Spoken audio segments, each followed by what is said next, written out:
You can say that he is conscious that he is conscious, because you can say that this is the that man is self-conscious.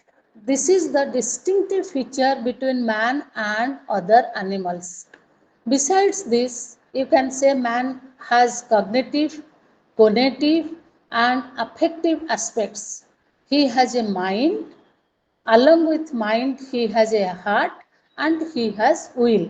So there is three aspects of human persons. We do say these are the cognitive aspect, cognitive aspect, and the affective aspects, for which we say that man is a combination of mind, heart, and will. Okay, so there are different aspects of human consciousness, like noetic consciousness, the aesthetic consciousness, moral consciousness, etc.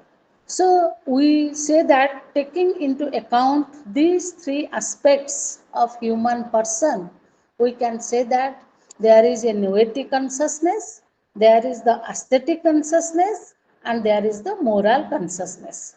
We distinguish one consciousness from another by their by their only formal object. For example, you can say the formal object of noetic consciousness is truth, of aesthetic consciousness is beauty, and that of the moral consciousness is rectitude, or you can say that doing the right or the wrong thing. Okay, so I'm repeating it. You see, when we talk about the formal object of the noetic consciousness, that is truth, we talk of truth in case of not only in case of fact, but also we talk of truth as the property of a proposition. So similarly, we can say that the aesthetic consciousness is expressed in the form of beauty. You appreciate a particular piece of art, you that is because of your aesthetic consciousness. And similarly, there is moral consciousness, and that moral consciousness makes you what is right, or gives you the first hand impression, gives you the moral knowledge of what is right and what is wrong, basically that we say. So when we talk about the moral consciousness, the moral consciousness um, is said to be the most immediate datum of moral consciousness is nothing but the facts of distinction between good and bad by the principle of practical reason. You see, when we talk about the moral consciousness, that moral conscious, what is the question is arise here, what is the immediate datum of that moral consciousness? So the immediate datum of the moral consciousness is nothing but the fact of distinction between good and bad by the principle of practical reason. Okay, what is practical reason, that I will discuss later on. So that distinction between good vis-a-vis evil or bad are always concretized by doing certain good actions. So when you say that I know what is good, or you appreciate a good action, similarly you condemn a bad action. So that distinction between good and bad or good and evil are always, it is concretized by doing certain good acts, and formerly and avoiding uh, not or avoiding or not doing certain bad actions, because there is, we always appreciate good actions, we always recommend good actions, and we always condemn bad action. We appreciate good actions and we blame the wrong actions. So there is, you can say that as there is a principle to good, similarly there is another principle that avoid the evil. Okay, so how we are aware of this distinction between good and evil or good and bad is a big question, you can say, in the domain of morality or in the domain of ethics. It may be our parental influence, maybe through because we are born and brought up in that environment from our early childhood. We have been taught what is good, what is right, what is wrong. Similarly, we always, everybody appreciates us that this is the wrong thing, this is the right thing I must do. Whenever we do right things, we are appreciated, we are praised, and whenever we commit in doing some bad acts, we always guided not to repeat it again and again, or we are advised to avoid the evil acts or to avoid the bad acts. So you can say that this is because how do I know that? How do I know the distinction between good and evil? From you can say that from your our parental influence, because you know the the family is said to be the first educational center, and the parents, they are said to be the first teachers. Similarly, we can say that because of that, we can say that there is the parental influence, and at the same time, it may be through education, or you can say that it may be through our practical reason. So, you can say that by not only by the parental influence, through education also we get to know that what is right and what is wrong, or what is right and what is evil.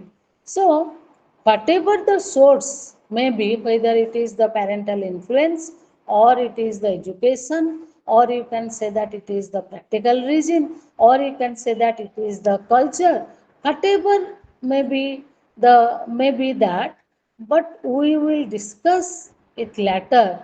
But we have to accept that it is an ineradicable datum of moral consciousness. That means it tells us that we all are moral beings.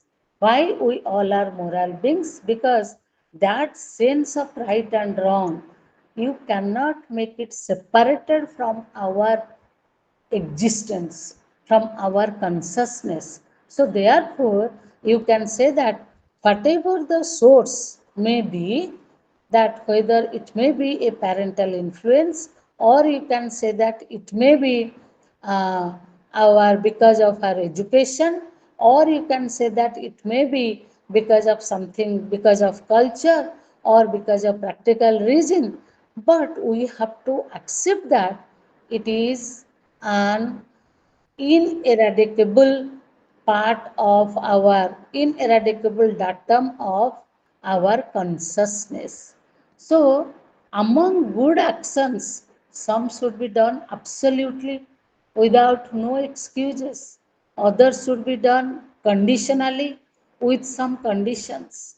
So, when we perform some good acts, we always what we do, we perform the actions with the intention that some actions are said to be good act, some actions are to be performed without any condition, because there is no excuse, you can say. We do not cite some excuses for doing this act or not doing this act. So these actions are said to be, we have to do it in the absolute sense of the term. Okay.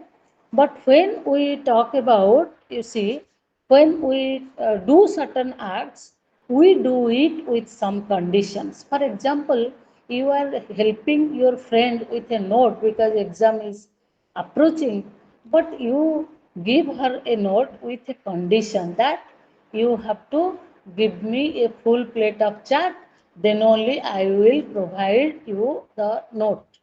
Or you can say that suppose there is a statement that if there is sun, then there is light. So the result part, that is the light, we get only when the condition is fulfilled, that is if and only if there is sun. But during the night we also get light, that is another issue. But here let us come back, because here I want to only explain that part. There are many sentences that we say to be conditional sentences. Similarly, we also do certain acts which is also take into account condition. Conditionally, we also do certain actions. We do actions absolutely without any excuse. Suppose your father will ask you for a glass of water, there you do not put any condition. You simply go and you obey your teacher, you obey your parents. So these in that context you can say actions are done absolutely. But when we talk of uh, other cases where actions are also permitted or permissible with some conditions. Similarly, conversely, you can say that bad actions, in case of bad actions, some should be avoided absolutely and others used to be avoided conditionally. As we say, as here we are saying that actions are done absolutely, either absolutely or conditionally.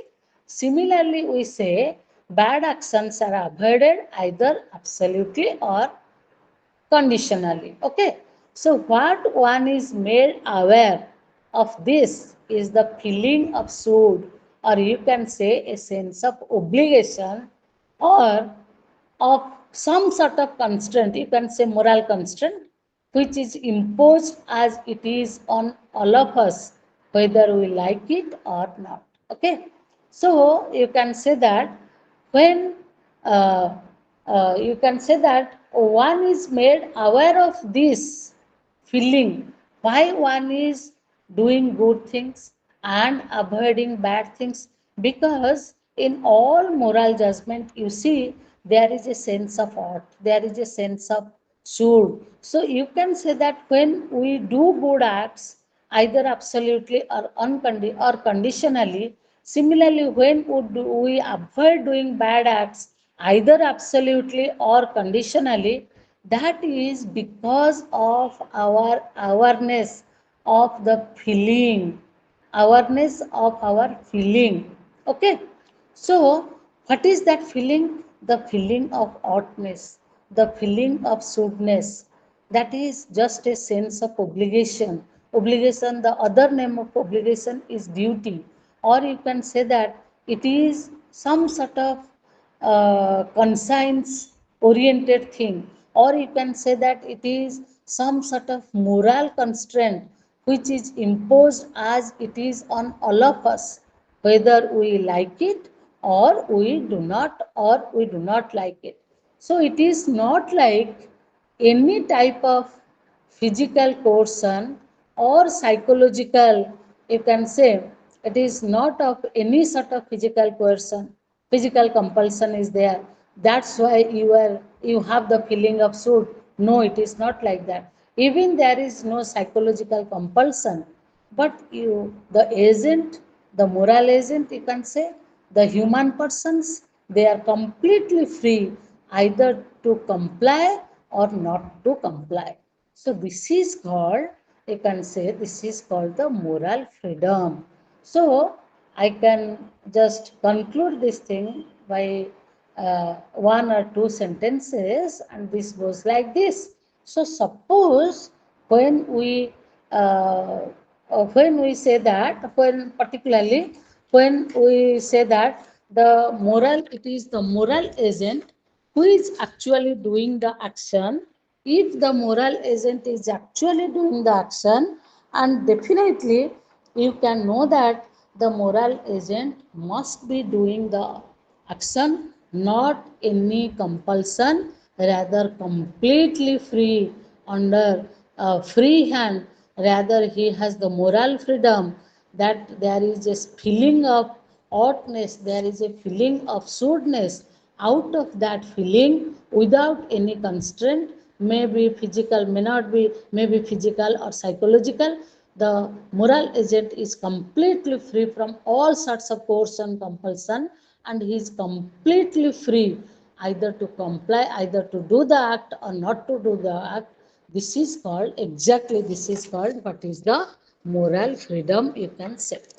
This sense of absolute should, this sense of absolute should is not something of her own making, or it is not a purely subjective choice. You can say that. Why? And definitely another question, you can put it in the question form. From where we get this absolute should? So the ethical thinkers they answer that it is not our own making, even it is not a purely a subjective choice. If it is not purely subjective, then definitely we can say that it must be objective.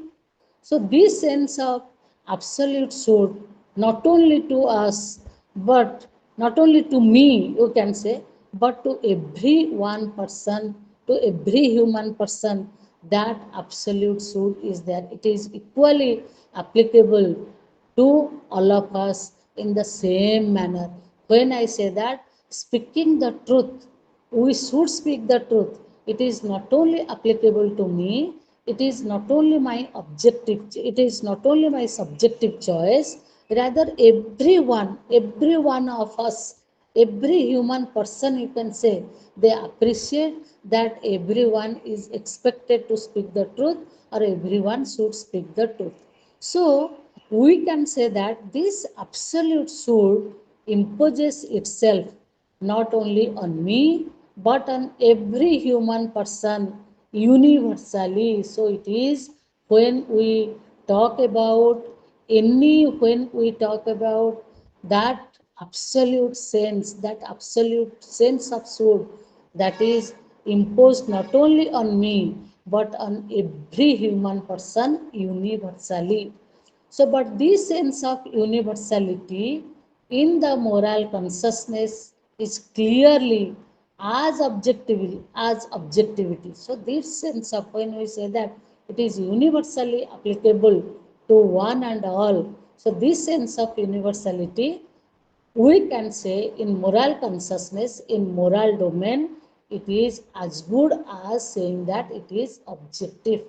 Objective here, you see, objective here objective here should not be interpreted or it is not to be interpreted just as the opposite of subjectivity. Rather, objectivity is to be understood here in the moral domain, in the moral consciousness, in the sense of, in the term of universality. So, both you can say, both universality and objectivity, they are the two essential aspects of moral consciousness. Because you see, the entire world of morality, the entire building of ethics, you can say, that rest on the moral consciousness. Because by that only we broadly make a distinction between human and non-human animals. Because human beings they have a sense of right and wrong, and non-human animals they do not have the sense of right and wrong. When a dog bites you, we do not say that it is a bad behavior, it is bad of you, it is a bad action of yours. No, we never say so. Why? Because he has no reason, he cannot exercise his reason, he cannot explore all the alternatives that is put forth before him. So he, because in one sense you can say that he lacks moral consciousness. And when we talk about this moral consciousness, from the already discussed points, we know that both the universality and the objectivity, they are the two essential aspects of moral consciousness. Okay. So another datum ମୋର ଏଇଟା କାମ କଲାନି ତେଣୁ ଏଥିରେ କରୁଛି. So another datum,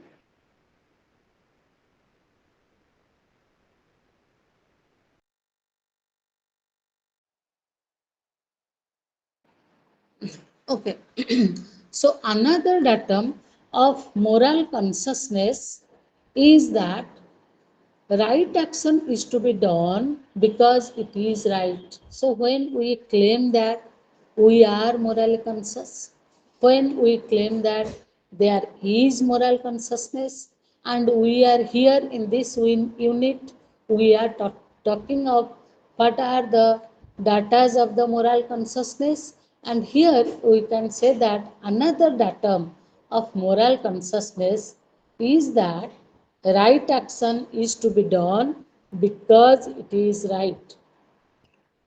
Why we do the right act? Because right it is right because the action itself is right. So the right imposes itself on me as its own ultimate end. That is, you can say, when we do a particular action, we can say that every action is guided by either you can say by motive or intention. And when we talk about motive or intention, you know that the motive can be a bad motive and the motive can be a right motive or good motive. An action done out of a bad motive can never be termed as a good act. That you be sure, that you just make sure that no action and any action you do talk of, if it is motivated, if it is originated from a bad motive, that action can never be termed as a good action. That action can never be termed as a right action. Okay. So again you can say that there is also uh, there is also another important datum. You can talk in terms of moral consciousness. The important datum of moral consciousness is satisfaction, because when one does a good act, no doubt one feels happy, and when one does bad act, one feels guilty. Okay. Suppose you see, you can think that there is nobody is watching me. Whether I have done a good act or bad, it doesn't matter. No, you have you can say that your conscience is the watchdog. Therefore, you say that when even you yourself is the best judge of your own situation. That's why when you maybe whatever may be the reason, I don't know, I don't again want to discuss whether it is out of a good motive or a bad motive, but we know that if we do something good, definitely we feel happy, and when we do something bad, we feel unhappy, or you can say that we feel guilty. Okay. So you can here, you can say that it is independent of whether others praise you or not. Okay. Suppose if you have done some good act and others will appreciate you. Suppose you have done something wrong, the society will disapprove your action. So it is not the big issue, because we do not do good act because everybody will appreciate me. We do not do bad act because everybody will disapprove it. So there is, this is also another factor for which, this is also an important factor which compels us to be in the righteous path. That is one issue. But when we talk about moral consciousness, and when we talk about what are the data of the moral consciousness, here I am just giving emphasis on satisfaction as another datum of moral consciousness, and this datum of moral consciousness, which is called satisfaction, and from this we know that we are happy or we are satisfied when we do something good, and we are unhappy or dissatisfied or feel guilty when we do something that is, you can term it as a bad action. Okay. So you can say that whether we do not do good act or bad act because either others will praise us or they will blame us. For them we do not do it, rather because of our own happiness, because we know that it is a right act and I must do, it is a wrong act, I must avoid it. So because of all these awareness of moral consciousness, we are doing good act, or you can say that right act, and we avoid doing evil acts. So similarly we can put forth it in a converse way.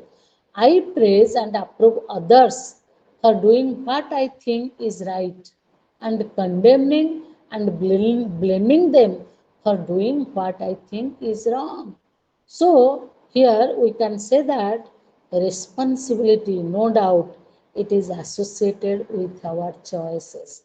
So when we are conscious, when we are doing a particular act. When I think that because if I'll do a good act, everybody will appreciate me, and if I'll do something bad, then nobody will appreciate me, everybody will blame me. Similarly, we can say that you just reverse it, converse it, and you say that I praise and approve others for doing what I think to be right, and similarly I also condemn or for blame others for doing what I think is a wrong action. Why? Because when we talk of right or wrong, so that two possibilities, at least these two alternatives, one action, two alternatives. Either it can be termed as a good one or it can be termed as a bad one. So, the choice that I make here, the moral choice that I make here, and accordingly I will remain accountable. So, that indicates that accountability, or in other words, you can say responsibility. No doubt it is associated with our choices. Okay. So, moral values is assumed to be the foundation of the moral order. This unit has different bits. I'm just going one bit after another bit.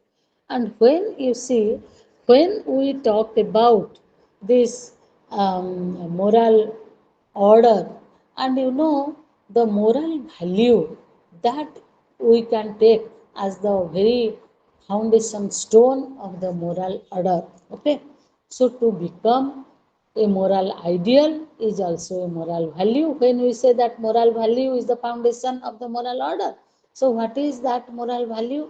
To become a moral ideal, to be appreciated by others in the community, it is because you are a moral being. So to become a moral ideal is also a moral value, you can say. Feeling, habit, intention, virtue, motive is all said to have value.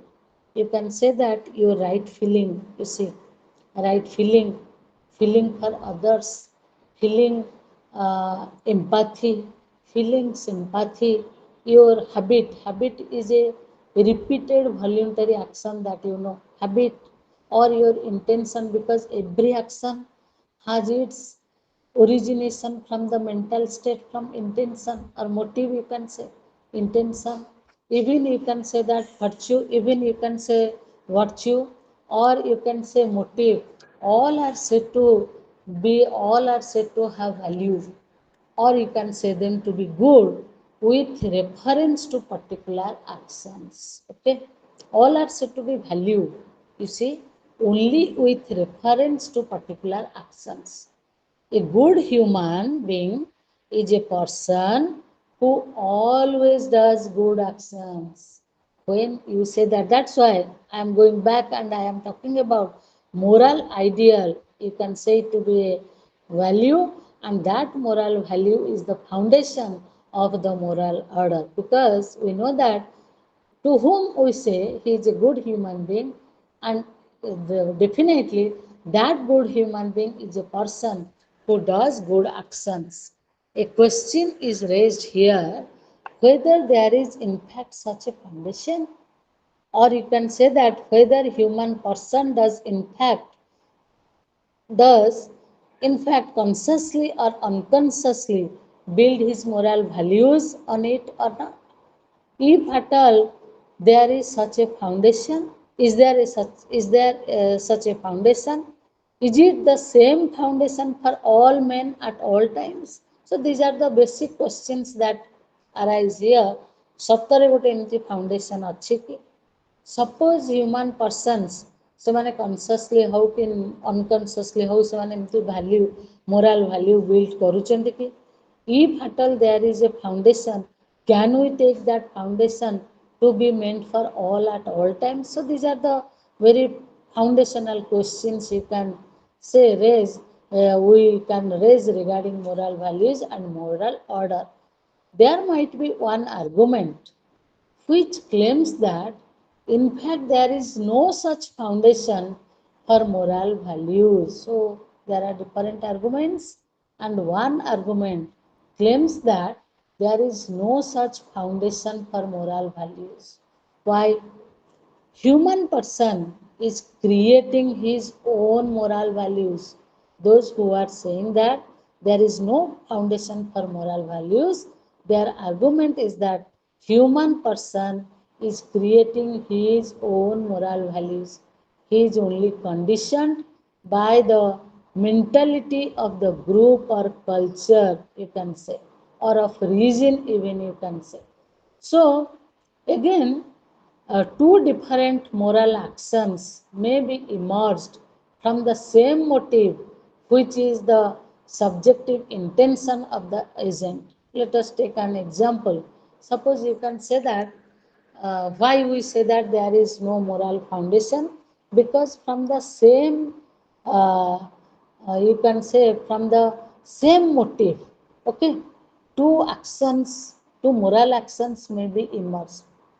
So here you can say that a child is looking after the mother, the diseased mother, out of love, spending lakhs and lakhs of rupees out of her treatment because the child loves his or her mother.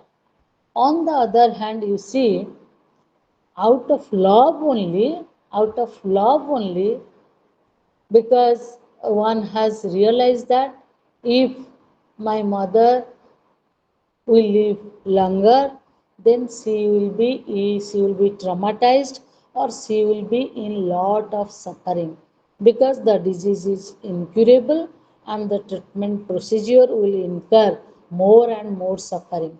So out of love only she is applying to the Honorable Supreme Court for euthanasia. Do you know what is euthanasia? Euthanasia means easy death, or you can say that mercy death. So, so because out of love, you can say the child is not prolonging the life of the mother and appealing for euthanasia. So you see, in both the examples, you see the motive is one. The motive is love for the mother. Out of the same motive, you see two moral actions emerged. Okay, so we can take here motive as the basis or foundation for moral values, irrespective of their divergence and variability of moral values. Okay, so we can take here motive as the, because you know I have already told you the motive is same, the motive is one, and here we know that the motive is the love for the mother, and out of love for the mother there are two different moral actions emerged. One is providing treatment at the cost of everything, and another one is out of again the same love for the mother, one is appealing for euthanasia. Okay, so here from these two examples you can take, or we can take motive to be the basis or the foundation of moral values, irrespective of their divergence and variability of moral values.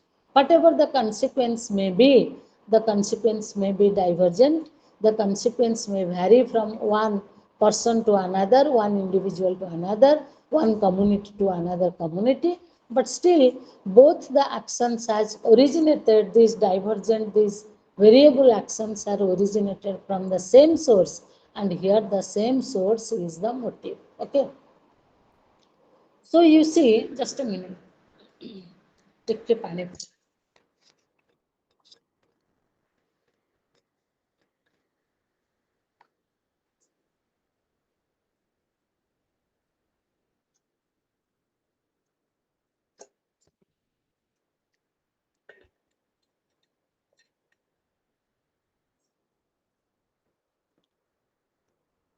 So you know there is a book on is existentialism a humanism, because in this unit the authors they are trying to relate existentialism with humanism, because we talk of morality in the human domain. Okay, so that's why we say that humanity is existentialism, a humanism.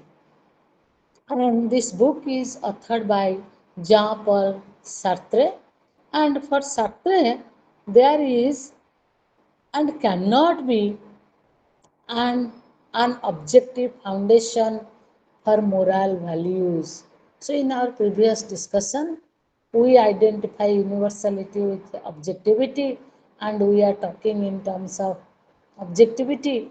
So, but here, Jean Paul Sartre, in his book, clearly mentioned that neither there is an objective foundation nor there can be an objective foundation for moral values. This objective foundation could only be a realism of essences created by God. If there is no pre-existing essence on which one can build a moral order and no pre-existing norms according to which human persons can pass moral judgment, then he or she is free and left on his or her own to create own moral values. So you see, I must tell you, when we talk about the existentialism of Sartre, Sartre is very much criticized and rejected all forms of all notions of essentialism. And he just make a U-turn and said that existence, it is not the essence which precedes existence, just the way around. It is the existence that precedes essence. So here that with that backdrop, you can try to understand when he said that there is no objective foundation.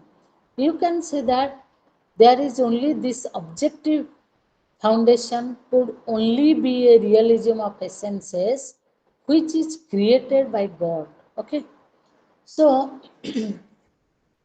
here start saying that if there is no pre-existing essence, if there is no essence on which one can build a moral order, and no pre-existing norms, even no pre-existing principles are there, according to no pre-existing principles according to which human persons can pass moral judgment. So definitely the human beings are free, and they are, because they are not biased by some either preconceived order or a preconceived essence or preconceived norms. Rather they are free and left on his or her own to create own moral value. So human being is free enough to create his own moral values. It is not that Sartre does not acknowledge a certain universal form of ethics. So, by saying that, it may appear you that Sartre is not at all accepting any universal, because it is, he says that you have to create your own moral values. If everybody is expected to create their own moral values, then it very much appears that there is no universal form of ethics. So, this universal form is based on human freedom itself. So Sartre says that yes, there is universal form, and that universal form is dependent on human freedom only. You see, there is universal form that you cannot say, because when I say that, whether I will speak the truth or not, that is one issue, but speaking the truth is good, that we all are appreciating. Everybody appreciates that speaking the truth is good. Okay, but whether in this particular situation I may speak the truth or may not speak the truth, it is again, you can say, contextual. Again, there are other factors, that is one issue. But when we say that, when we appreciate Everybody rather appreciates that speaking the truth is good. At the same time, says that everybody has to create his own moral values, but still we see that there is the universal form is there in the domain of morality, and this universal form is based on human freedom only. When we talk about this universal form, we have to keep in mind that this universal form is based on human freedom only. Okay. So, human person, they must invent his own moral values. So Sartre says that each and every human being is free to invent their own moral values. So such existentialism, no doubt, you can say that it is humanism, because it alone can promote the dignity of human persons, which consist in human freedom. Okay, so you see here we are talking so much of values which we take as the basis of a moral order, because when we talk about human dignity, human dignity is also another moral value that we do talk of. So, that's why Kant used to say that, because I have already discussed with you Kant in my previous classes. Kant says that never treat anyone as a means, but all as an end in itself. So, never treat every individual should be treated as a kingdom of ends. That is the version of Immanuel Kant, the intuitionistic thinker, ethical thinker. So you see, so when Sartre here is appreciating all these values, therefore it is very much logical to say that Sartre's existentialism is humanism, because it alone can promote this existentialism, existence precedes essence. This alone can promote the dignity of human person, which consists in human freedom. Okay, because human being is free, therefore human being is allowed to have a dignified life, and therefore you can say that virtues are getting cultivated, and that virtues, they are, though it is created by the individual, yet it has its universal form. Therefore we can say it completely, you can in totality you can say that it is humanism. Therefore we will conclude by saying that Sartre's existentialism is a humanism. Okay, so Sartre based a certain universal form of ethics on human freedom. So it is granted that his uh, ethics, or you can say his completely uh, um, um, uh, Kant formed a certain universal form of ethics on human freedom. Taking into account human freedom, he invented a particular universal form of ethics. Okay. Human freedom for Sartre is for him the foundation of the moral order. So, human being, he himself is free. He is free to have to promote his dignity, because he is as much as free to create his own moral values. Therefore, you can say that human freedom is for Sartre is the right foundation of the, or is the basic foundation of the moral order for which we are seeking. So what we are looking for, that moral order that actually lies in human freedom according to Sartre. So Sartre, the for Sartre, the so-called essence is prefabricated only, and the so-called essence is only, you can say, a preconceived norm only. It is fabricated. So existence precedes essence. By that, Sartre is insisting upon moral dynamism and human freedom. So in Sartre's existentialism, or you can say Sartre's existentialism, paves the path for moral dynamism and human freedom. Both human freedom and moral dynamism has its own meaning in Sartre's philosophy. Okay, so again, because initially we were discussing about the immediate data of moral consciousness, where I have already told you an action is said to be right because it is right, it has that inherent property. And similarly, we get by doing a good act we get satisfaction. These are the immediate datum of the moral consciousness. Similarly, when we analyze the immediate data of the moral consciousness, we conclude that good or bad actions are those which have something to do directly or indirectly with men's relations among themselves. So there is interdependence. So when we analyze the immediate data of the moral consciousness, we get to know that what we call good or bad actions, these are nothing but something to do directly or indirectly with humans' relation among themselves. So, by that, we can talk about only what is called as interdependence or interconnectedness.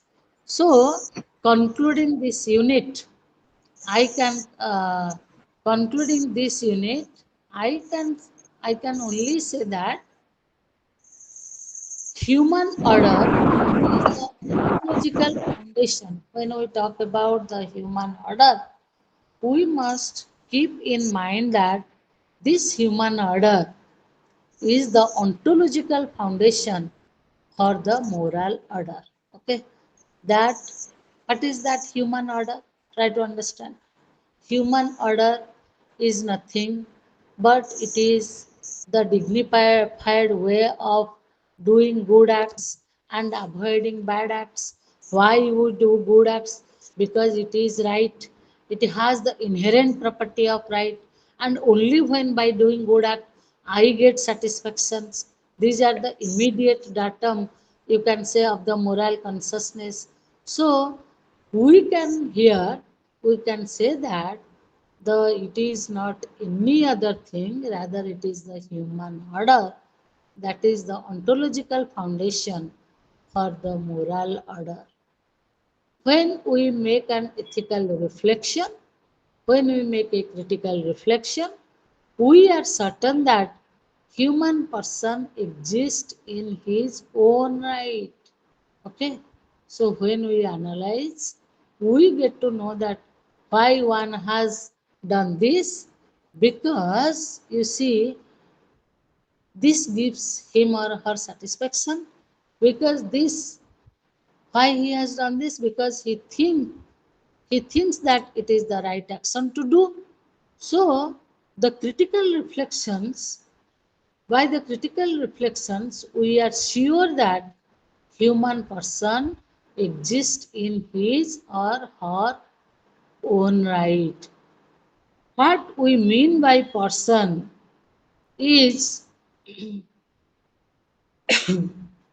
is not only human, but by person, when we talk about human person, it does not mean only the human who is essentially related to other human beings. The relation to the other men forms an integral part of his essence. So it is not only between one with the other, rather you can say that the relation to the other men that forms an integral part of his own essence.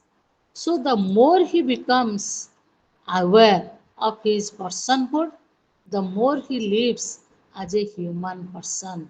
So that is why you see we can here in the conclusion we can analyze a bit about the human person, and the human person exists in his own right.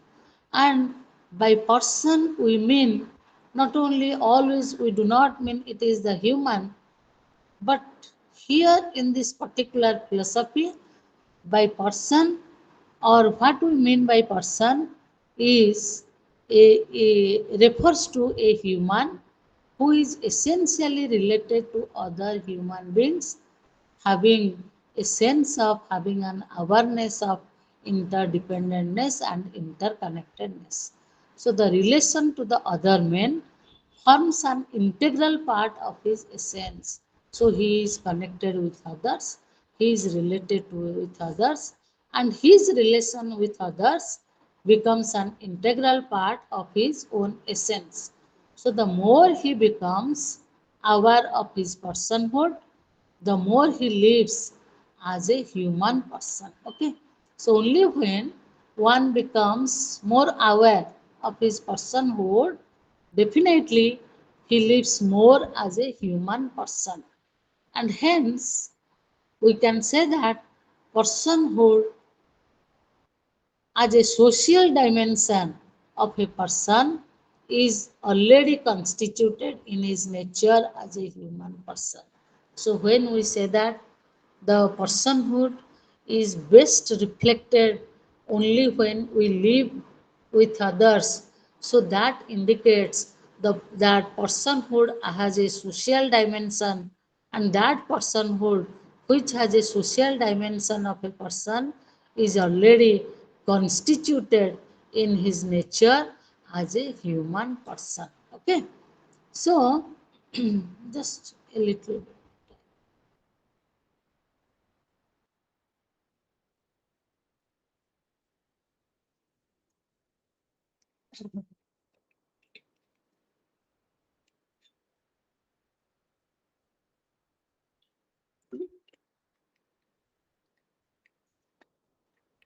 When we see that, when we give the definition of animal, when Aristotle defined man as a social animal, that social dimension of personhood, you can say, is best reflected in the Aristotelian definition of man.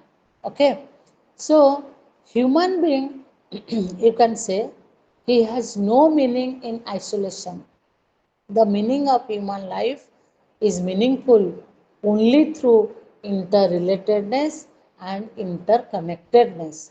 So it is this human interrelatedness which we call human order, that which I have previously discussed, that how we say that human order is the basis of the moral order, and here you can say the meaning of the human life is possible, is meaningful only through interrelatedness, only through a community life.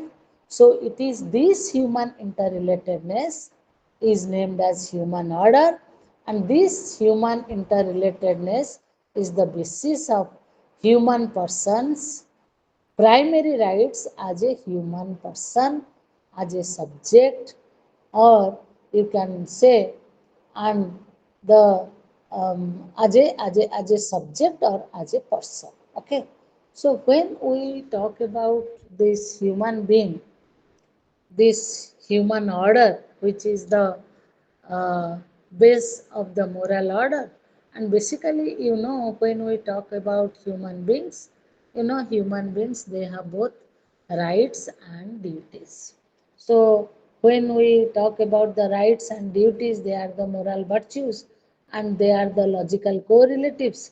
When we talk of right, there definitely there is the discussion of duty, and when I talk about duty, there is also equally the discussion of right. Okay, so you can say here, um, when we particularly when we apply, or when we say that they are the subjects, they are the human persons. But why should I recognize myself as a human person? And why should I also recognize others as human persons and myself as human persons? Are basic questions that is raised here. Okay. Because previously I have already told you that this, if you live more as a human person, as a as an integral part of the world, or you can say that as the integral part of your essence, or you can say that if we will become uh, aware of our personhood, will definitely live more as a human person. So definitely related to that, these questions may be raised. Why should I recognize myself as a human person and others recognize equally others as human persons? Why? So we prefer to express ourselves the way we are.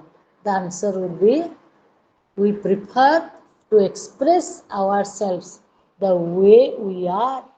Therefore, the primary importance is to be given man's essential interrelationship, which is the basis of morality. Okay.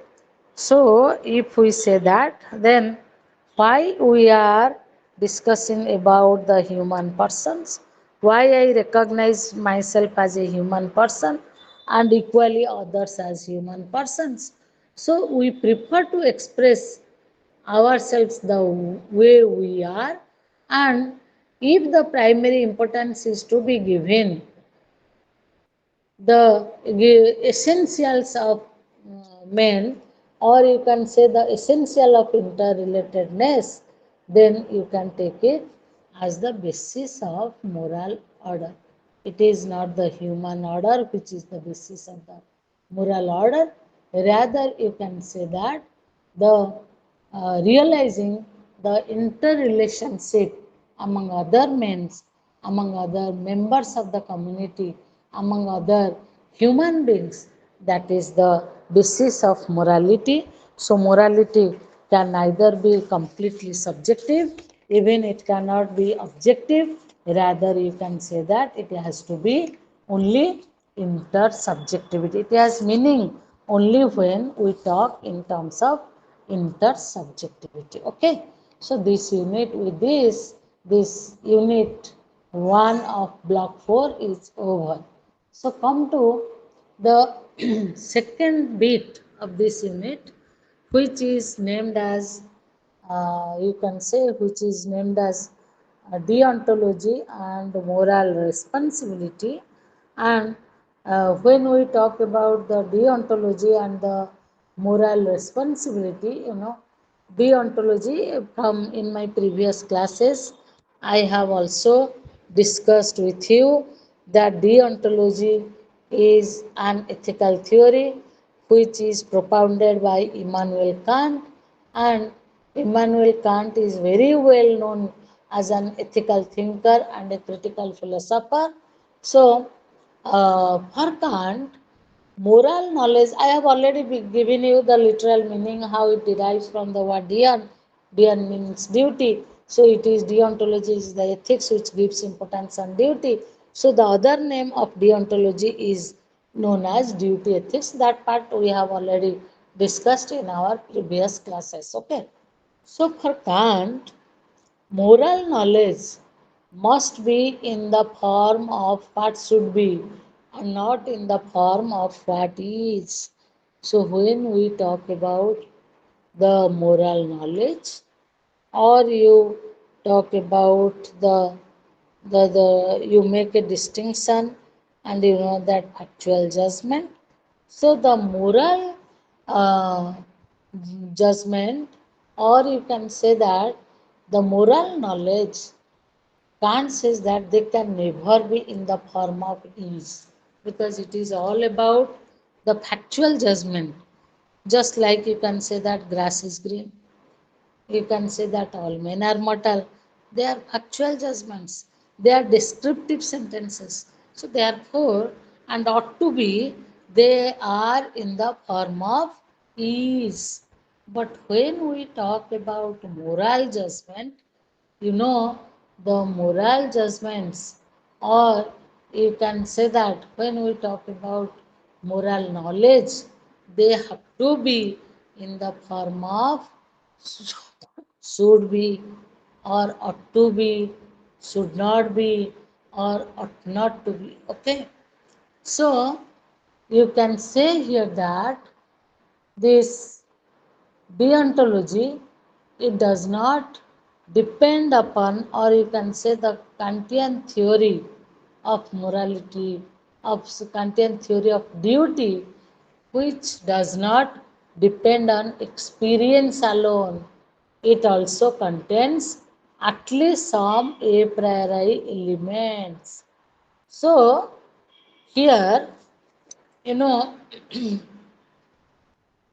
when we talk about this moral knowledge from the Kantian perspective, from the Immanuel Kant's perspective, so Immanuel Kant said that this moral knowledge does not depend on experience alone. Why? Because it contains at least some a priori elements.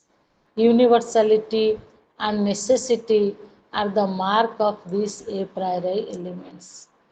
For example, you see, suppose or when you say that uh, 2 plus 3 is equal to 5, you do not depend always on experience.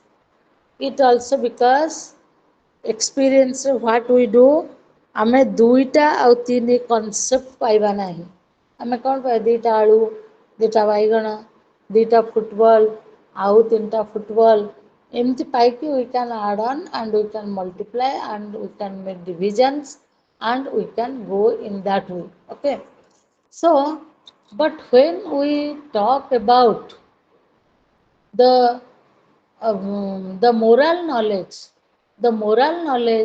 has to be expressed in the form of a judgment, and Kant says that that judgment, it is not only it does not depend on experience alone, it also contains at least some a priori element.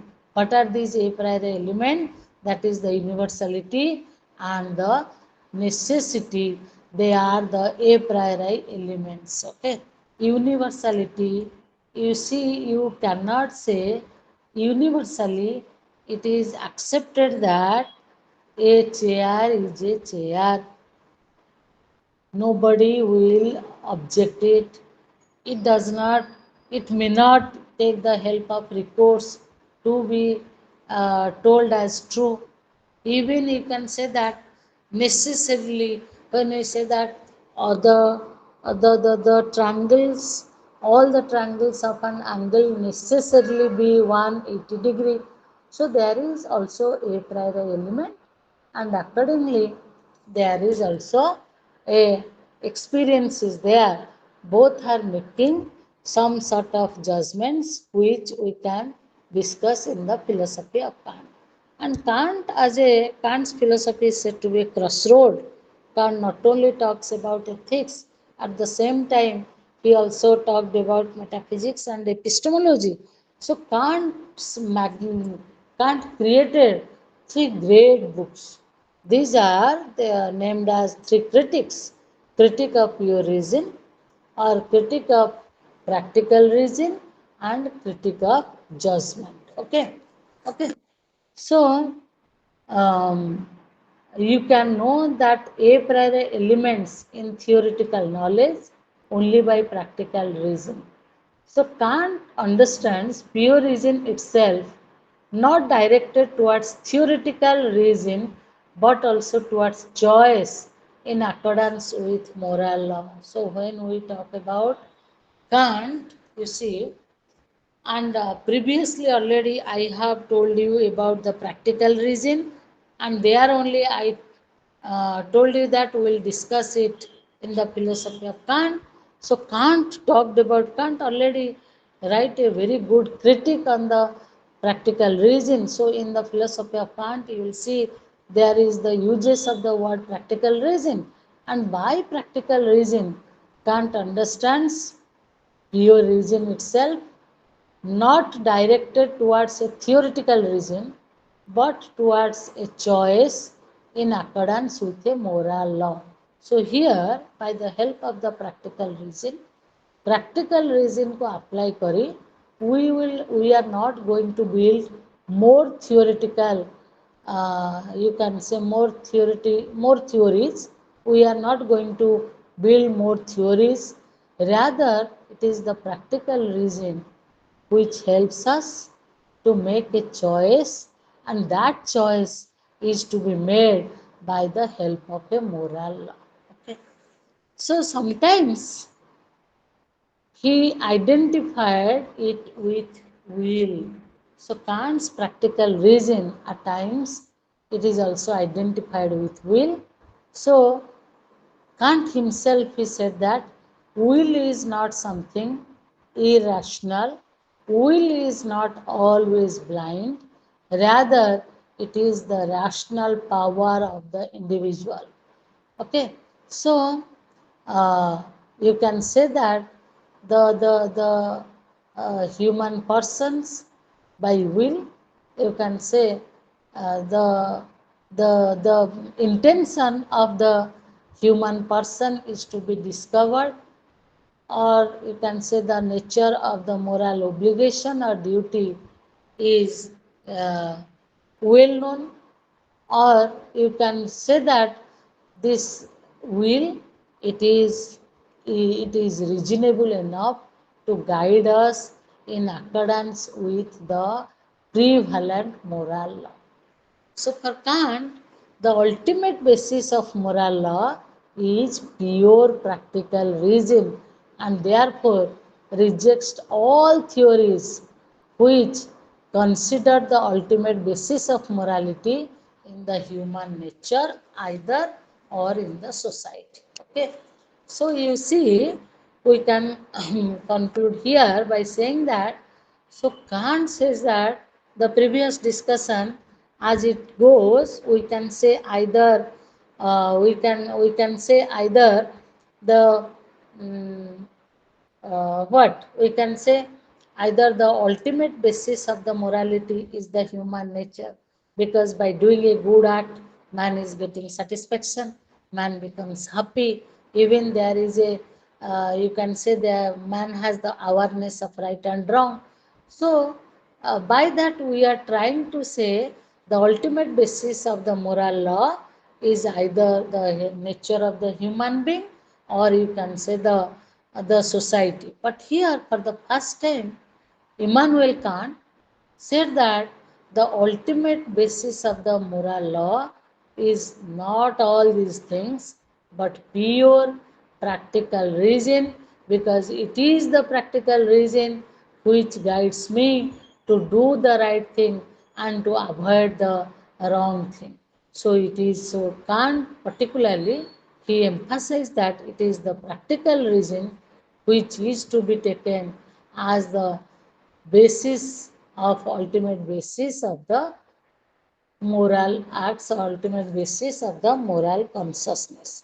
Kant also talked of, I have already discussed, but here I have to discuss it again. So Kant in his philosophy, Kant talked about goodwill. What is that goodwill? The idea of goodwill is that which is good without any qualification. Kant says that anything is to be called good has to be qualified by goodwill. ଯାହା ବି ତମେ କର, ଯଦି ଗୋଟେ ସେଟାକୁ ଭଲ କର୍ମ ବୋଲି କହୁଛ, if you say that it is a good action, you have to accept that it is qualified by a good will. But good will for Kant, it has no qualification. It itself is good. Good will ନିଜେ ହିଁ good. ତାକୁ ଆଉ କାହାର ଭ୍ୟାଲିଡେସନ ଦରକାର ନାହିଁ, ଆଉ କାହାର recommendation ଦରକାର ନାହିଁ in order to be called as good. Rather it is good will. So it is good without any qualification. So good will is good by itself. Goodwill is a will which acts for the sake of duty alone. So it is the goodwill which acts for its own sake. It does the duty for the sake of duty only, nor out of, or you can say, why? Because we have the respect, or you can say reverence for the moral law. Therefore, we take or we do our act according to the reverence for the moral law. We take the actions, we take it as duty for the sake of duty, and accordingly we do it. It is never meant for self interest but for duty as duty only. Duty for the sake of duty. So you see, Kant talked about goodwill, at the same time, Kant talked about duty for the sake of duty, which in other words is named as categorical imperative. So Kant says that the ultimate basis of morality is the moral law itself. So this is the feature of moral consciousness. So here Kant says that it is the ultimate basis of the morality is the moral law that previously we have already told you, and this is the essential feature of moral consciousness. Besides goodwill, Kant also talked about categorical imperative. So what is a categorical imperative here? Just a minute.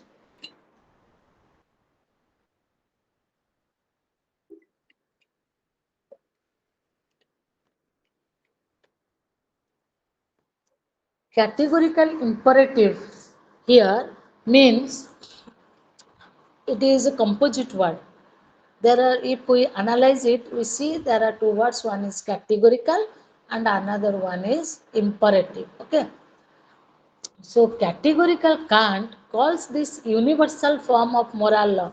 The moral laws, they are not subjective. Kant very emphatically mentioned that there is a universal form of the moral law, and that universal form of moral law is categorical imperative. It is called categorical because it is different from hypothetical. You see, we talk of in the sense of we talk of propositions which are broadly of two types.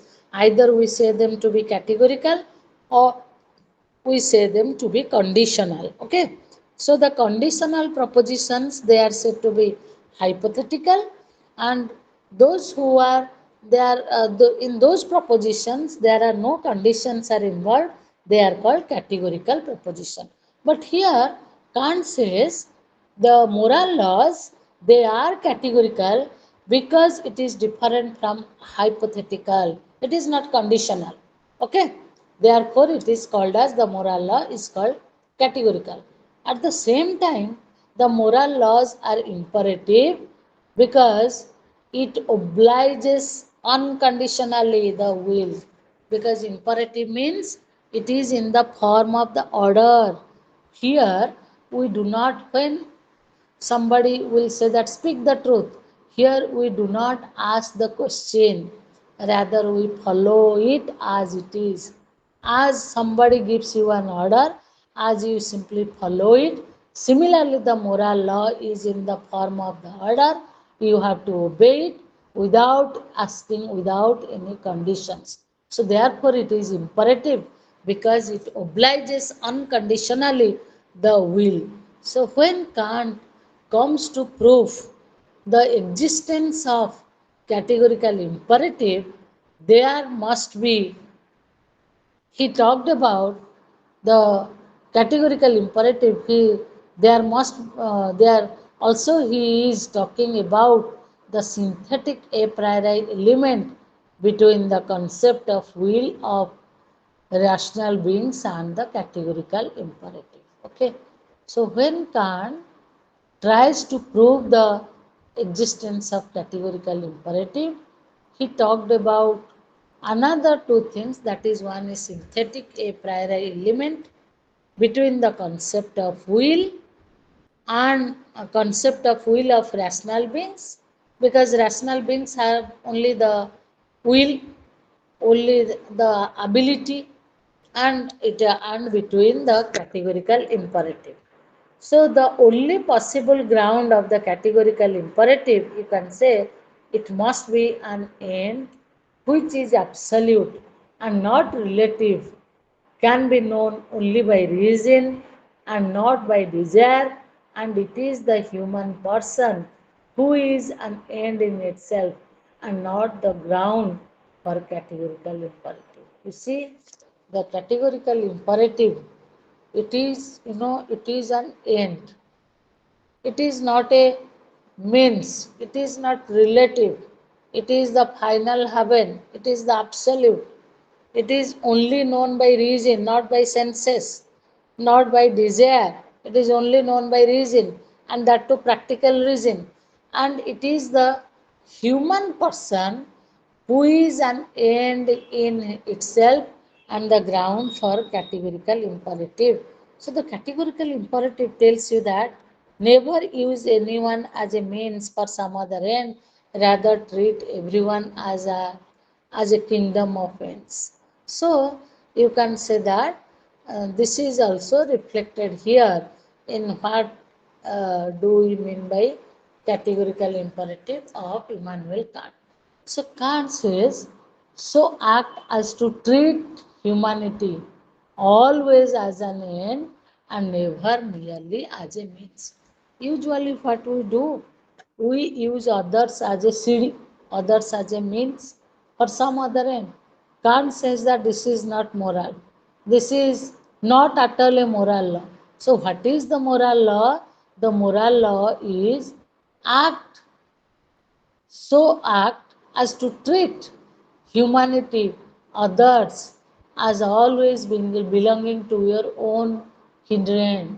So Kant says, act as to treat humanity always as an end, every human person as an end, and never as a means for some other end. So Kant says that this is possible in the ideal of freedom, which is one of the three postulates of morality. In his ethics, Kant also talked about three postulates of morality that I have discussed in my previous class. One is the idea of freedom, and second one is the immortality of the self, and the third one is the uh, existence of the God. Okay, so Kant here says that freedom of will, which is one of the postulate of Kant's morality, so that freedom is a practical necessity for the moral agent, unless the moral agent is not free. How can you say that he has done a good act or a bad act? If everything is predetermined, if everything is prefixed, how can you say that it is? How can you say that human being is free? So when we evaluate, when we talk about moral law, these are all meaningful only when we accept freedom of the will. So this freedom of will is a condition of possibility of the imperative or of the categorical imperative. And Kant also said that human person does not belong to phenomenal world but also to nominal world. So Kant also talked about two more things. One is a phenomenal world and another one is a nominal world. So what is a phenomenal world? Confining yourself with the space and time. That is the phenomenal world. So going beyond, we do not know whether anything is there beyond this time space demarcation, we do not know. If at all something is there, then it belongs to the nomena or nominal world. So Kant talked about because he is limiting space and time, and thereby he is saying that it is the phenomenal world only, and you can say the human person. Kant says the human person does not at all belong to the human phenomenal world only. At the same time, he says that human persons has also linked with the nominal world. So how to account for that? That human beings not only confined to phenomenal world, they also belong to the nominal world. It is only and only if we admit immortality of the self or immortality of the soul. We say that, or particularly Kant says that soul is immortal. Immortal is opposed to mortal. Mortal mane maranashila. Immortal mane amara. So it is from the beginning till the end. This is the immortal. It is beyond birth and death. That is immortal. So if we say that the freedom of the will, or if we say that freedom of will which belongs to the human person, and the human person is not confined only to this phenomenal world, the human person also belongs to the nominal world. So how to account for that? To explain that, we have to accept two more postulates, and these two postulates are, one is the immortality of the soul, and the last one is the existence of God. Okay, so you can say um, uh, human being who is pursuing for supreme good, which is a combination of virtue and happiness, and this is not possible in this empirical experience. And we have to postulate two more. Uh, uh, we have to think of two more postulates, which are called as, one is named as the immortality of the soul, and the third one is the existence of God. Okay, so Kant here moves from moral consciousness to the metaphysics of moral, to religion, to divine commands, because it is Kant who talked about divine command theory. So here, by saying that, by these three postulates, goodwill, this and there is synthetic element, if we'll analyze them, we see that when Kant talked about immortality of soul and existence of God, these are required so that we can discuss about the ideal of freedom as another postulate. So here we see Kant is moving from moral consciousness, because we all are discussing moral consciousness from the very beginning. So Kant here is moving from moral consciousness to the metaphysics of morals. That is a good book written by Immanuel Kant. To religion, because we are talking about existence of God, and God is the subject matter of religion, and we are moving to religion, and where divine commands are there. Okay, so religion, it consists in leading a moral life. So when we say that the last postulate of morality is the existence of God, and God is a subject matter of religion, and by that we know that Kant believes in religion, a divine command, and this religion consists in leading a moral life.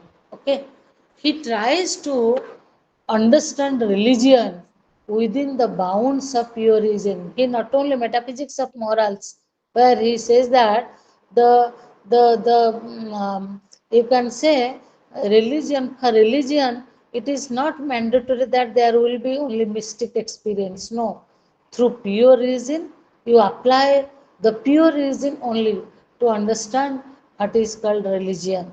So moral freedom and moral obligation, both of them makes the awareness of the divine presence. So only through moral freedom, that freedom is the moral law lies in the moral freedom, for which we say moral freedom is the basic foundation of the moral laws or of the moral consciousness. At the same time, Kant also giving importance on moral obligation or duty for the sake of duty, and moral freedom and moral obligation, both of them makes others aware of divine presence. Okay, so when we talk about human freedom, it is always associated with responsibility, because human freedom, human beings does actions, okay, and human actions, this presupposes the very idea of freedom, and the idea of freedom, it presupposes the idea of responsibility. So action, freedom and responsibility, they are intimately connected with each other, okay. So here we can raise another question, that is it morally justified to reward or punish somebody for his act? So when we say that, because initially I have already told you, human beings do actions, and actions are possible because of freedom. And when we do talk of freedom, it is always found to be associated with responsibility. And you see, so when one does an action, accordingly we praise or blame, accordingly we reward him and we punish him. So is it justified? It is a question raised, automatically it came to our mind. So related to this question, we can also raise another question, that is human beings really free or morally free? You can say, is human beings really morally free? Is human beings free at all? These are some sort of interconnected questions may be raised. So regarding to answering these questions, we see there are two views. Okay, one is determinism and another one is indeterminism. One is determinism and another one is indeterminism. So, according to the according to the deterministic theory, we say that everything is predetermined, everything is determined. Or the best way to express it, you can say that every event has a cause, or you can say that every event is caused. You will never find out a single event which is not caused by another event. So you can say that every event is caused by a preceding event. So there are only chain of events. It is equally applicable to human actions. So when we talk about that everything is predetermined, so definitely it is applicable to human actions. So we say that human actions, according to the deterministic theory, you can say that human actions are also determined by prior events. Okay, so if it is so, to speak of free actions is unnecessary. So if we say that everything is predetermined, including human actions, so why do we talk of free actions? So to talk of free actions is unnecessary and redundant, and no one will remain accountable to anyone for his action. So no one, ଜଣେ ଗାଡ଼ି ଚଢ଼ିକି ପଳେଇବ, ସେ punishment ହବ ନାହିଁ. So no one will remain accountable to anyone for his actions. So determinism makes use of utilitarian view, that is the maximum happiness for maximum number of people, but at the same time makes room for retributive justice to justify blame or punishment. Okay. So determinism, you cannot say that there is no freedom, freedom will be useless, human freedom will be misnomer. So the determinism, they make use of the utilitarian view, that is, let us everything is determined, let us accept it, but everything must be, every action you can say, it must give rise to maximum happiness for maximum number of people. Okay. But at the same time, they are making room for retributive justice. Retributive justice कौन? Na an eye for an eye, a tooth for a tooth.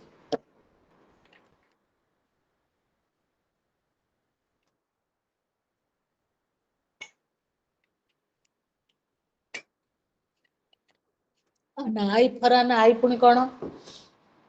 Na suppose ଜଣଙ୍କର କ'ଣ କରିଛି, ଜଣଙ୍କର ଆଖି ଓପାଡ଼ି ଦେଇଛି, ମୁଥ ମାରିକି ଆଖି ଫୁଟେଇ ଦେଇଛି, ତାକୁ ଧରିକି ଲୋକମାନେ ବାନ୍ଧି ପକେଇବେ, ତାକୁ ଧରିକି ତାର ଆଖି ଫୁଟା ହବ।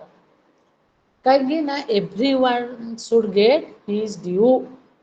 ଯେ ଯେମିତି କାମ କରିଛି ତାକୁ ସେମିତି ତାକୁ ଫଳ ମିଳିବା ଉଚିତ। So you see, so determinism, though it takes utilitarian view into account, but at the same time it makes room for retributive justice to justify blame or punishment. So determinism, it is different from fatalism. Fate. From fate, there is fatalism, the doctrine which tells you fate is everything, fate is playing a major role in individual life. But determinism is not fatalism, because fatalism says nothing is said to be the cause of anything, because it is fated. So nothing is said to be the cause of anything. Things and events, they just happen, and therefore unpredictable. But there is also a milder form of determinism which is called as mitigated determinism. And this mitigated determinism says that as far as human actions are concerned, they are caused by the internal belief or desire or character of the subject. So you see, determinism tells you that everything is determinist, no role of human interference.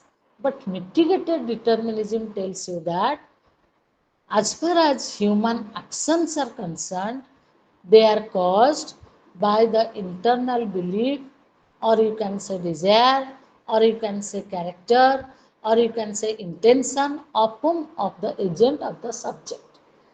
They can be called free, and the agent can be held responsible, because it is the internal belief, out of his own desire he has done this. So you can say that it is called you can say it as a free action, and at the same time you can say the agent, you can account for the agent, you can hold the agent responsible for his free choice. If they are internally determined, how can you say them to be free?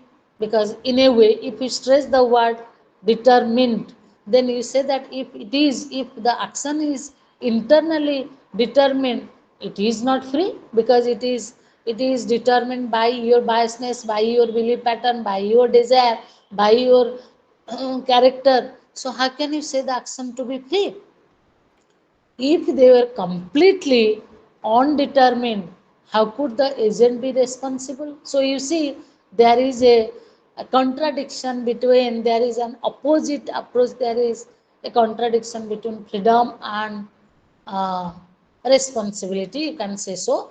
So if we say, if if we are completely, you can say, if we are completely determined, how could the agent be responsible?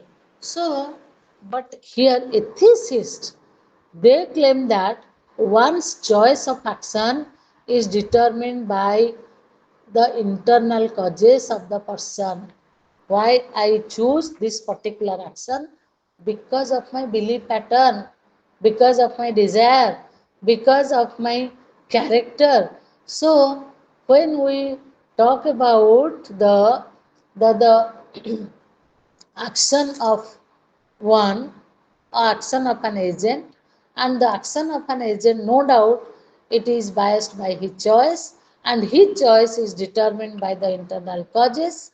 And in other words, one has chosen to act in a particular way and not in the other way, is attributing to moral responsibility. So here, friends, moral responsibility came for discussion, came to the platform.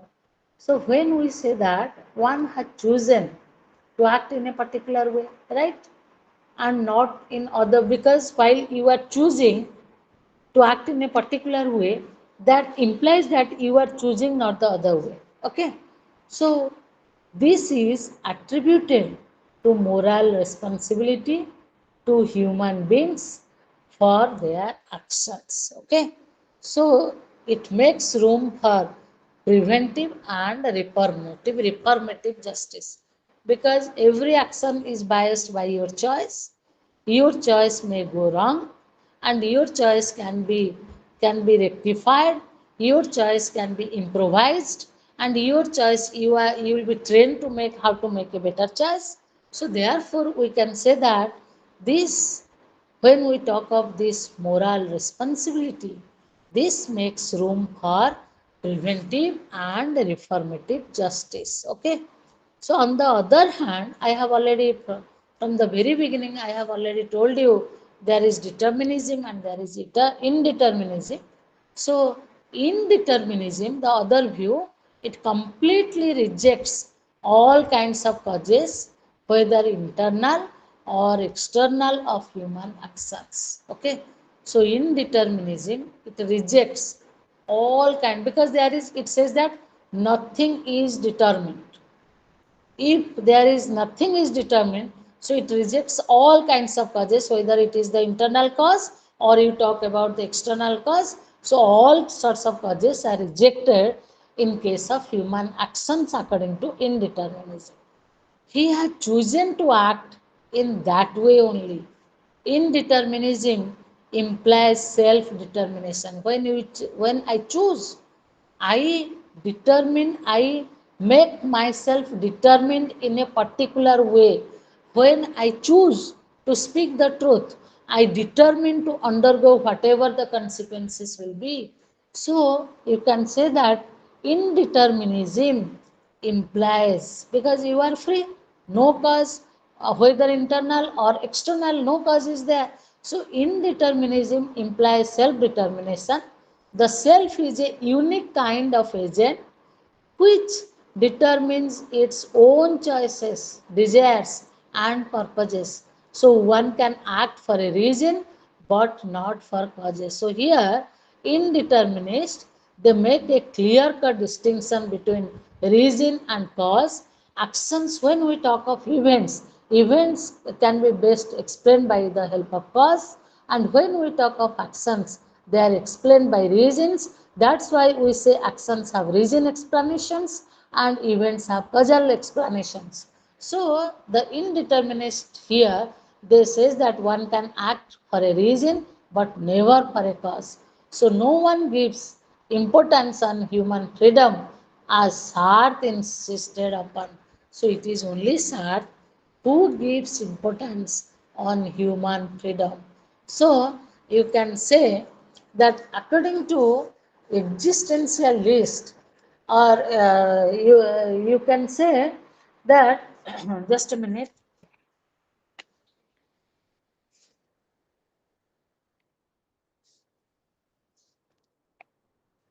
So according to existentialist, a person's world is what that person chooses it to be. Each individual lives in his own world, and what one is because what one chooses to be. So again, by that, Sartre particularly, he talks more and more about human freedom. Sartre said that human being is condemned to be free. Everyone is bound to be free. That Sartre is giving importance on. I am repeating it. Sartre said that human being is condemned to be free. The individual creates his own value, not given by some divine entity called God. As the individual is making choices, the individual himself becomes responsible for his choice. So you try to understand, because it is the individual, it is the human being who is making choice, and he has to be responsible for his own choice. Hence, you can say responsibility becomes a hallmark of Sartre's philosophy, and anyone who fails to assume responsibility is bad faith only according to Sartre. Sartre also talks about bad faith. Even bad faith may come as your short note. And Sartre said that everyone, if they exercise their choice and accordingly they do their actions, then you can say that they are responsible. And when one fails to assume responsibility, when one denies his responsibility, that is called bad faith.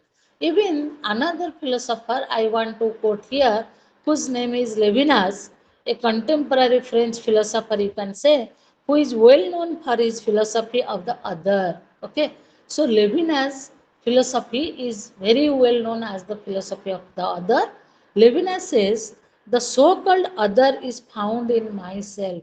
In the even you can say in the Advaita language, you can say that the so-called other is only belongs to me only. So there is no other. Similarly, here Levinas says that the so-called other is found in myself only, and for Levinas, it is the other who gives us the inner distance that allows us to confront ourselves. So we are forced to regard ourselves from his perspective, and in doing so, we achieve our self identity.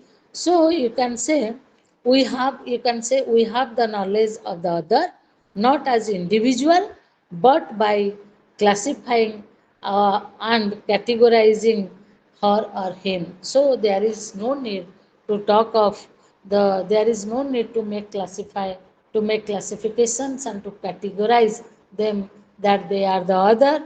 Rather, the other is an extension of your being. So therefore, Levinas says one cannot be responsible, even self-responsible without the other. So one, his action, his choice is all responsible with other.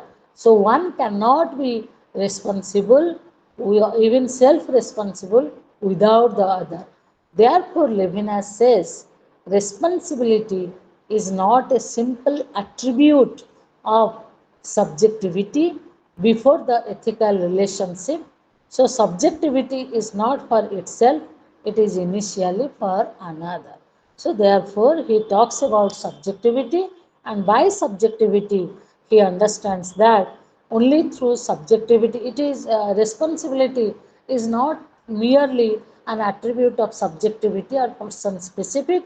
Rather, this responsibility is to be understood in uh, before the ethical relationship only with the other. Okay, so with this I end the unit, and if uh, Panigrai sir will assign me another class, I will be able to cover other two units. Okay, thank you. Any questions? Varsha, do you have any question? Hello, Varsha, unmute. Yes, ma'am. Do you Good want to evening. ask?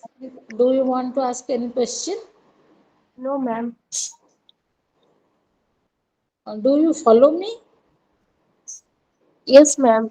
I was ବୁଝି following you. ବୁଝିପାରୁଛ? Yes, ma'am. You are Odia? Oh, ma'am. Odia. I'm from Okay, Sambalpur. okay, okay. So everything is clear to you? Yes, ma'am. Okay, otherwise if any issue, you can simply ask me, I'll clarify. Okay, okay. Okay, ma'am. Actually, I have a question. Yeah, yeah, ask me. I have missed some classes. What can I do for that? You have missed some classes. I think your director sir, he's recording the entire talk.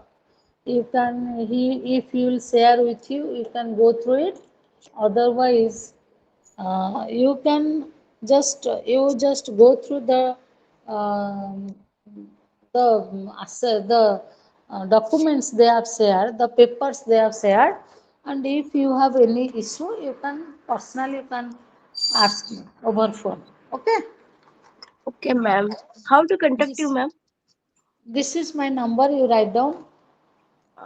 Wait a minute. Hmm. Yes, ma'am. Please. Yeah, 94 nine Nine four four 39 three nine 838 838 920. 920. Hmm. Yes, ma'am. Nine Thank you. four 94398 38920. Yes, this is my number. Anytime you can ask me. Okay. Okay. Okay, ma'am. Okay. Okay. Ma'am, actually, I'm preparing for civil services. Okay. Okay. Hmm. And I have So, taken philosophy as my optional. right, I understand. So you have to, if this is the case, you have to go through some good books. Okay. Okay. Hmm. Some books, because Indian philosophy is there and other things are there. We'll discuss. Okay. And I Okay, will, ma'am. we'll discuss. No issue. And if you take philosophy as one of your subject, philosophy is a mark fetching subject. Okay. Yes, And it ma'am. will help you, no doubt about it. Okay. Okay. Thank you, ma'am. Okay. Thank you. Oh, welcome, ma'am. Okay.